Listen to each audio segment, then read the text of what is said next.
नमस्कार, मैं रविश कुमार। दिल्ली के सरकारी अस्पतालों में सिर्फ दिल्ली के नागरिकों का इलाज हो, इस फैसले को उपराज्यपाल ने पलट दिया है।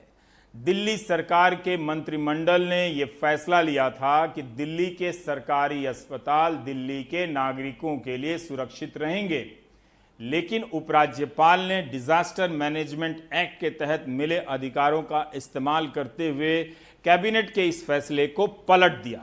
अब ये फैसला निरस्त कर दिया गया है। उन्होंने अपने फैसले में सुप्रीम कोर्ट की एक टिप्पणी का भी उल्लेख किया है कि जीवन का अधिकार, इसमें स्वास्थ्य का भी अधिकार शामिल है और आप नागरिकता के आधार पर किसी बाहरी को या किसी भी व्यक्ति को इलाज से मना नहीं कर सकते हैं। मैं भारतीय जनता पार्टी से ये पूछना चाहता हूं कि आप देश में कोरोना के इलाज की राजनीति कर रहे हो, कोरोना के इलाज के काम के लिए काम कर रहे हो, या कोरोना के नाम पे राजनीति कर रहे हो, राज्य सरकारों की योजनाओं को फेल करने की राजनीति कर रहे हो। कल को अगर दिल्ली में जितने बेड हैं वो 2 दिन के अंदर अंदर भर गए, 3 दिन के अंदर अंदर भर गए पूरे देश से आके, तो उसके बाद में दिल्ली में कोई आदमी बीमार हुआ, दिल्ली में किसी आदमी की मौत हुई, तो वो कहां जाएगा? आपसे तो कहीं इलाज हो नहीं रहा ठीक से। भारतीय जनता पार्टी के लोग तो पीपीई किट में घोटाला कर रहे हैं। भारतीय जनता पार्टी के लोग तो जहां जहां आपकी सरकार है वहां पे आप वेंटिलेटर पे घोटाला कर रहे हैं। गुजरात में आप वेंटिलेटर घोटाला कर रहे हैं, मध्य प्रदेश में घोटाला कर रहे हैं, आपसे संभल नहीं रहा। गाजियाबाद में लोग एम्बुलेंस में मर जा रहे हैं। हिमाचल प्रदेश में आपने पीपीई किट घोटाला कर दिया, आपकी नेता पार्टी के नेता गिरफ्तार हो रहे हैं। और दिल्ली सरकार जब हेल्थ पे ठीक से काम कर रही है तो आप इस तरह की तुच्छी राजनीति करके एलजी पे दबाव डाल डाल के दिल्ली सरकार के ऑर्डर्स को कैंसिल करा रहे हैं। शर्म आनी चाहिए भारतीय जनता पार्टी के नेताओं को। जब उपराज्यपाल का फैसला आया, उसके कुछ घंटे पहले दिल्ली के उप मुख्यमंत्री मनीष सिसोदिया प्रेस कॉन्फ्रेंस करते हैं कि मंगलवार को स्टेट डिजास्टर मैनेजमेंट एक्ट की बैठक होने वाली है। उसमें मुख्यमंत्री की जगह वो हिस्सा लेने वाले हैं, क्योंकि मुख्यमंत्री की तबीयत ठीक नहीं है, उन्हें बुखार है, खांसी है और हो सकता है कि कोविड-19 के टेस्ट की जरूरत पड़ जाए। क्या कोरोना कम्युनिटी स्टेज पे पहुंच गया है, कम्युनिटी स्प्रेड स्टेज पे पहुंच गया है? इस पे चर्चा होनी थी।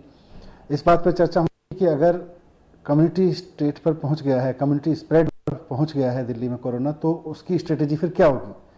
इसके लिए कल सभी डेटा के साथ और दिल्ली कुछ एक्सपर्ट्स बुलाए गए हैं, एक्सपर्ट्स के साथ चर्चा होनी है। जैसा मैंने पहले बताया था, मुख्यमंत्री जी की तबीयत ठीक नहीं है, उनको थोड़ा फीवर है और उनके गले में कफ है, जो हम इसको भी सीरियसली लेके चल रहे हैं।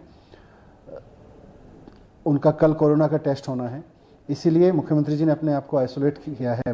अभी वो कल से कोई मीटिंग भी नहीं कर रहे हैं। मनीष सिसोदिया को क्या इस बात का एहसास हो गया था कि उपराज्यपाल इस तरह के फैसले लेने वाले हैं?